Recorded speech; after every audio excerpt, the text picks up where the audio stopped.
Selamat pagi Bapak Ibu, Saudara-saudari sekalian. Pada video kali ini saya akan melakukan homili singkat pada bacaan Markus bab 6 ayat 30 sampai 34 untuk pemenuhan tugas akhir mata kuliah homiletik Sekolah Tinggi Pastoral Kateketik Santo Fransiskus Asisi Semarang. Selamat menyaksikan. Saudara-saudari yang terkasih dalam Kristus, berkah dalam.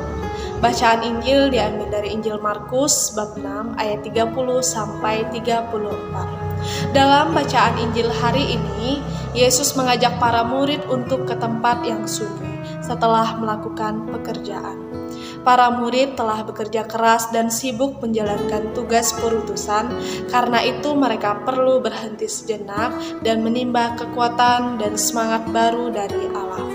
Dengan doa, kita membiarkan Allah yang menjadi penggerak dan pendorong dalam setiap aktivitas kita. Karena itulah doa dan karya harus seimbang dalam setiap perjuangan hidup manusia.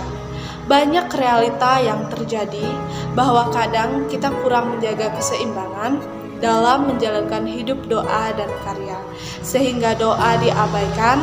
Begitupun sebaliknya, ada yang mau berdoa dan berdoa saja tanpa berkarya. Ada pula yang menjalankan hidup doa dan karya secara seimbang. Hari ini kita diingatkan untuk lebih bijaksana menempatkan hidup doa dan hidup karya secara seimbang. Sesibuk apapun kita dengan pekerjaan yang kita lakukan, janganlah kita lupakan doa, karena doa itulah yang menjadi kekuatan dan inspirasi kita untuk berkarya. Doa membantu kita dalam mengatasi kesulitan yang dialami dalam karya. Sesulit apapun dalam karya, pasti ada jalan keluarnya, karena kita yakin Tuhan terlibat di dalamnya. Sehingga sebagai orang beriman dalam Kristus, baiklah kita menjadikan doa sebagai jiwa dari setiap tugas dan pelayanan kita. Saudara-saudari yang terkasih dalam Kristus, dalam ayat ke-34, ketika Yesus mendarat, ia melihat sejumlah besar orang banyak. Maka tergeraklah hatinya oleh belas kasihan kepada mereka, karena mereka seperti domba yang tidak mempunyai gembala. Lalu mulailah ia mengajarkan banyak hal kepada mereka.